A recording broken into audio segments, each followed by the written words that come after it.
Hello friends, ഇന്ന് നമുക്ക് നല്ല ടേസ്റ്റിയും ക്രിസ്പിയുമായിട്ടുള്ള ഒരു സ്നാക്സിൻ്റെ റെസിപ്പി നോക്കാം. അതിനായി ആദ്യം വേണ്ടത് കോൺഫ്ലെക്സ് ആണ്.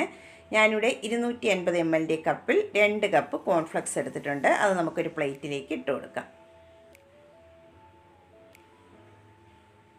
ഇനി നമുക്ക് ഈ കോൺഫ്ലെക്സ് ജസ്റ്റ് ഒന്ന് കൈ കൊണ്ടൊന്ന് പൊടിച്ചിട്ടെടുക്കാം. ഒരുപാട് ഫൈനായിട്ട് പൊടിച്ചെടുക്കേണ്ട ആവശ്യമില്ല. ജസ്റ്റ് ഇതുപോലെ കൈ കൊണ്ടൊന്ന് പ്രസ് ചെയ്ത് പൊടിച്ചെടുത്താൽ മതിയാകും. കോൺഫ്ലെക്സ് ഇവിടെ പൊടിച്ചെടുത്തിട്ടുണ്ട്. ഇനി നമുക്കിത് മാറ്റി വയ്ക്കാം. ഇനി നമുക്കിതിലേക്ക് മധുരത്തിന് ആവശ്യമായിട്ടുള്ള ശർക്കരപ്പാനി ഒന്ന് റെഡിയാക്കി എടുക്കാം. അതിനായി ഒരു പാൻ സ്റ്റൗവിലേക്ക് വെച്ച് കൊടുത്തിട്ടുണ്ട്. അതിലേക്ക് നമുക്ക് 1/4 കപ്പ് പൊടിച്ച ശർക്കര ചേർത്ത് കൊടുക്കാം.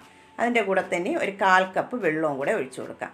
ഇനി നമുക്ക് ഈ ശർക്കരപ്പാനി നന്നായിട്ട് തന്നെ ഒന്ന് മെൽറ്റാക്കി ഇതൊന്ന് ഒരു നൂൽ പാകമാക്കി എടുക്കണം. അതിലേക്ക് ഇനി നല്ലൊരു ഫ്ലേവറിന് വേണ്ടി 1/2 ടീസ്പൂൺ ഏലക്കാപ്പൊടിയും കൂടെ ചേർത്ത് കൊടുക്കാം. എന്നിട്ട് നന്നായിട്ട് തന്നെ ഒന്ന് മിക്സ് ചെയ്ത് കൊടുക്കാം. ശർക്കരപ്പാനി ഇവിടെ നന്നായിട്ട് തിളച്ച് ഒരു നൂൽ പാകമായി വന്നിട്ടുണ്ട്. ഇനി നമുക്ക് ഫ്ലെയിം ഒന്ന് കുറച്ച് വെച്ചതിന് ശേഷം പൊടിച്ച് വെച്ചിട്ടുള്ള കോൺഫ്ലെക്സ് അതിലേക്ക് ചേർത്ത് കൊടുക്കാം. എന്നിട്ട് നന്നായിട്ട് തന്നെ ഒന്ന് മിക്സ് ചെയ്ത് കൊടുക്കാം. കോൺഫ്ലെക്സ് എല്ലാം ഈ ശർക്കരപ്പാനിയിൽ നന്നായിട്ട് തന്നെ ഒന്ന് മിക്സായി വരണം. അതുവരെ നന്നായിട്ട് ഇതുപോലെ ഒന്ന് ഇളക്കി കൊടുക്കാം. ഈ ശർക്കരപ്പാനിയെല്ലാം നന്നായിട്ട് തന്നെ ഒന്ന് വറ്റി ഡ്രൈ ആയി കിട്ടണം. അതുവരെ നന്നായിട്ട് തന്നെ ഇതുപോലെ ഒന്ന് മിക്സ് ചെയ്തിട്ട് എടുക്കാം.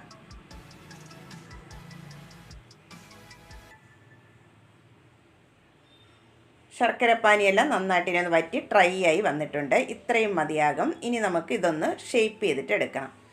ചെറിയ ചൂടോടുകൂടി വേണം ഇതൊന്ന് ഷേപ്പ് ചെയ്ത് എടുക്കാനായിട്ട്.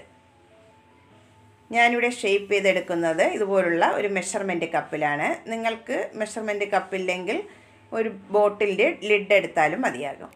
അതിലേക്ക് കുറച്ച് ഓയിലൊന്ന് ബ്രഷ് ചെയ്തതിന് ശേഷം നമുക്ക് ഈ മിക്സിൽ നിന്നും കുറച്ച് അതിലേക്ക് വെച്ച് ഒന്ന് പ്രസ് ചെയ്തിട്ട് എടുക്കാം.